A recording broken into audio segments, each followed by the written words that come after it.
Welcome to the first episode of the Ultra Ego episode. So in this series we're going to be doing everything fitness related content. I already mentioned in my first video that I'm going to be doing a lot of gym videos on this channel, so here we go. I think I'm currently at the perfect point of creating this series because I'm not quite where I want to be, but I'm in a good position to kind of know where I want to be, so it's a good point to look back on in a few months time.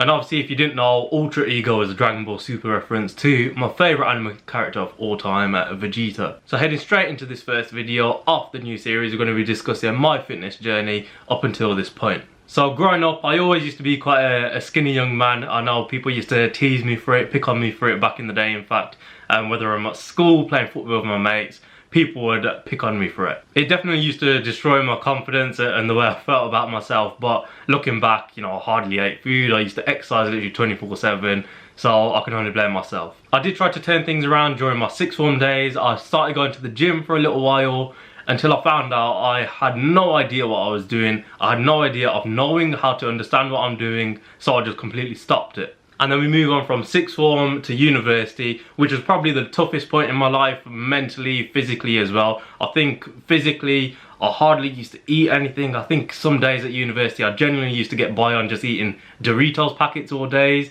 Dr. Pepper cans, going to Greg's and having chicken bakes, and that was pretty much it. I think that's a bit of a common lifestyle at uni. I know some people do tend to look after themselves a lot more, but I definitely let myself go and just live that uni lifestyle. Going out clubbing, maybe not as regular as most people did. Obviously started getting into drinking, which had really bad effects on my skin health in general. I used to get dry skin quite a lot. And all round, I just generally craved a very unhealthy lifestyle, even though I didn't necessarily enjoy it. I know it sounds a bit daft to say, but I just really craved the idea of going out with my mates, having a good time, drinking and all this stuff. But whenever it actually happened, I just didn't enjoy that lifestyle at all.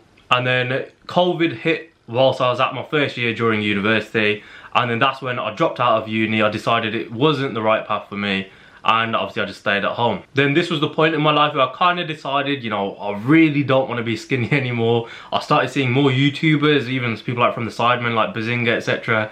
Getting into fitness, and I thought, gosh, this guy used to be so fat, and now look at him, he's in shape, and I really wanted to change my life around. However, I made one very big mistake, which was not understanding just simply eating is not gonna be able to build me any muscle whatsoever. It seems so obvious looking back, however at the time I just clearly didn't understand. During COVID, I think I used to eat around 7 to 8 roti a day.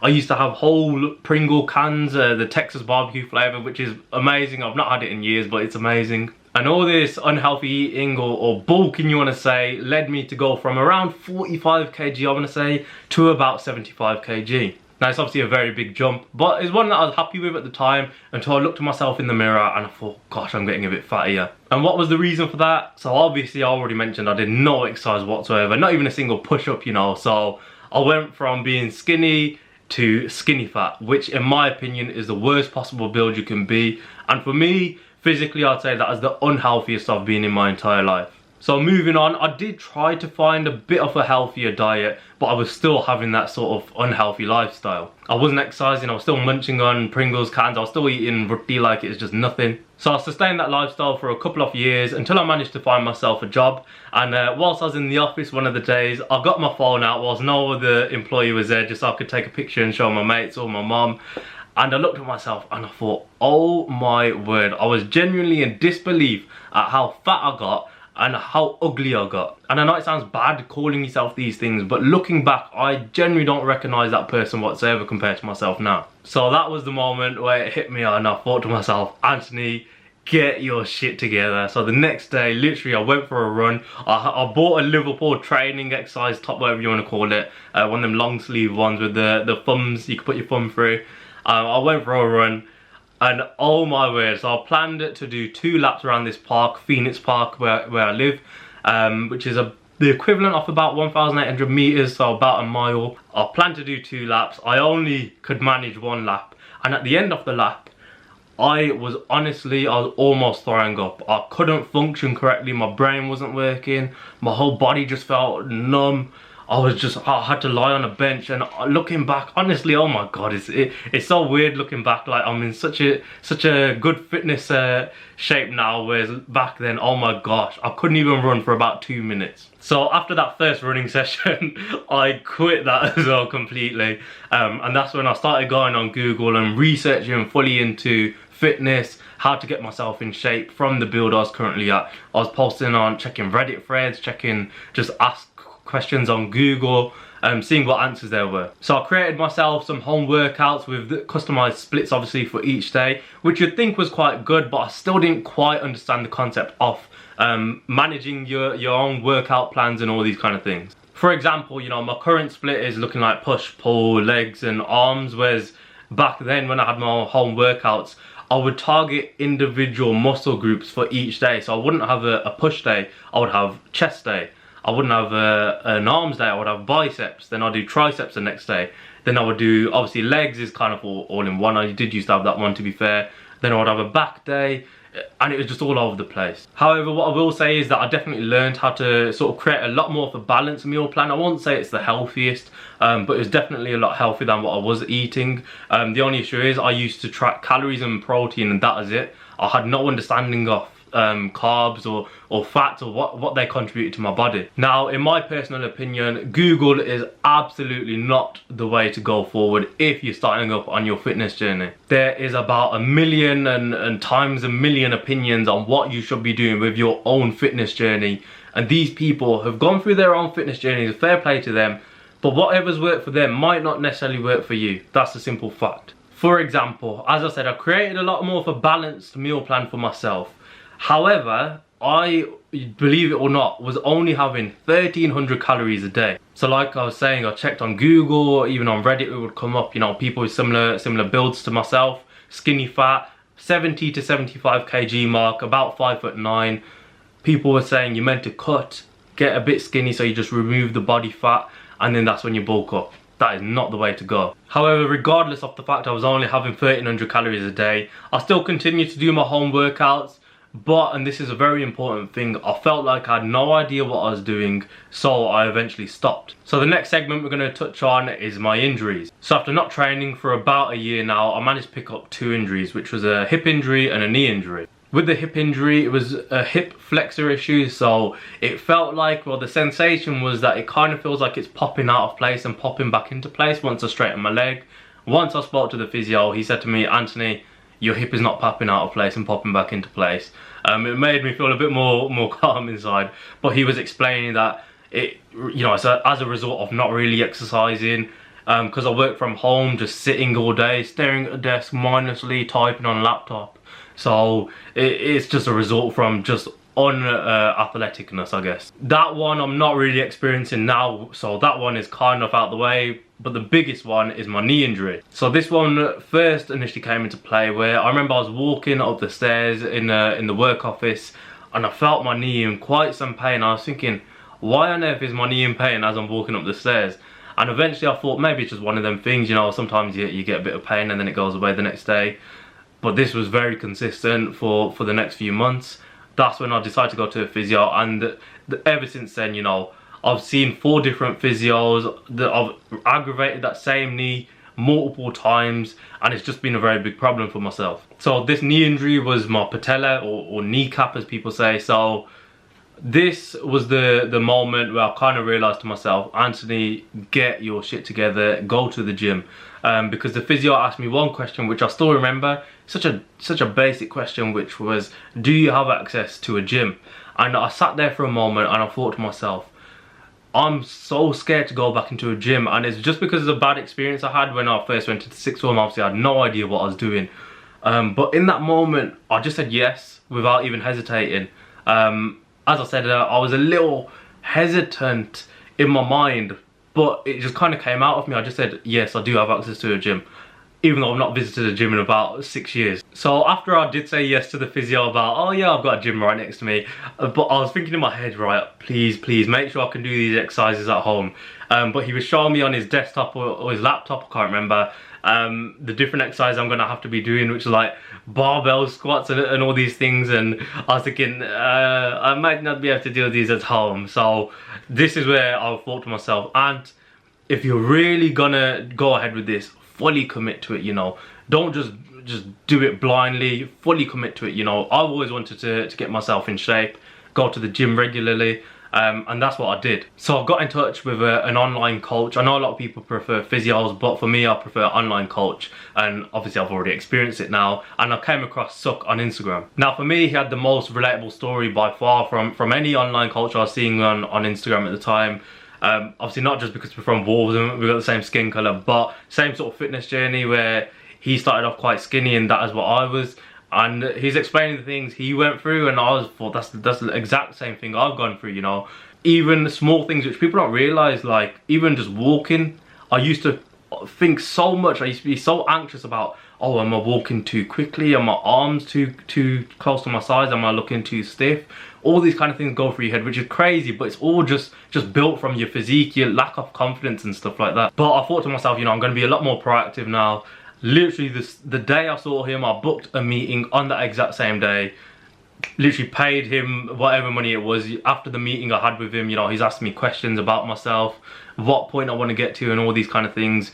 And I knew instantly, you know, this is what I want to go ahead with. So I think I already mentioned I did have quite bad gym anxiety. I was always scared just because the previous experience I had, not knowing what I was doing. But honestly, the whole process from start to end was just so perfect. I was reduced, literally my anxiety went from 1 million to literally 1 or 2 maybe, just because of how much the program helped me. So the videos explaining how to perform each exercise, for the workout plan that he created for myself, he created a meal plan for me based off what I actually used to eat anyway. For me, I think genuinely my biggest fear going into the whole oh, I'm gonna have to be a fitness lad now, was, you know, I'm gonna have to eat such a healthy diet and stuff like that. The meal plan he created for me, generally I think there's only 1 or 2 differences, because like I said, I've created somewhat of a balanced meal plan for myself, but he wanted to make sure that it was sustainable. You know, there's no point going into something like fitness journey and not enjoying what you're gonna be doing, or I wouldn't say necessarily you have to enjoy every aspect of it, but it has to be sustainable. But again, you know, as already mentioned, there's form videos of how to correctly perform each exercise, rep ranges, you know, how many sets I'm supposed to be doing. And not only that, you know, I record myself in the gym, send him the footage, and he would guide me, you know, am I doing the exercise right, am I not doing it right? And it would be 24/7 constant communication. Obviously we're not speaking 24/7, but he would be available 24/7 for me to speak to.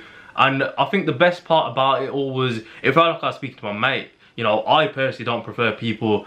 I've seen physios at the gym, not physios, personal trainers at the gym, and I see them like, come on, you got 1 more rep, come on, you got 1 more set in you. I'm just thinking to myself, God, that would seriously piss me off. But again, he's taught me so much, you know, and hopefully I'm not going to steal everything he's taught me and just put it in video form, but, you know, so much he's taught me. I'm going to release videos about certain aspects, you know, how important sleep is and things like that, because I've got good stories to come with them. But I genuinely feel like I'm in a position now where I can even help my mates if they want to get into their own fitness journey. And again, with the sustainability, I think he was just so supportive in aspects of like even making small adjustments to things. You know, if I really dislike an exercise, I don't want to use hate, I think it's a strong word. If I dislike exercise, just replace it with something else. You know, it's not the end of the world. If I don't like a certain food, okay, we'll just replace that with still a healthy option, but we're going to replace it with something that I actually like. So literally everything just put in together. I genuinely couldn't have asked for a better coach. So moving on to the actual gym life itself, I started in July 2024, and from then up until September, he put me on a bulk. As I said before, you know, before my own sort of fitness journey, I was actually trying to do 1300 calorie deficit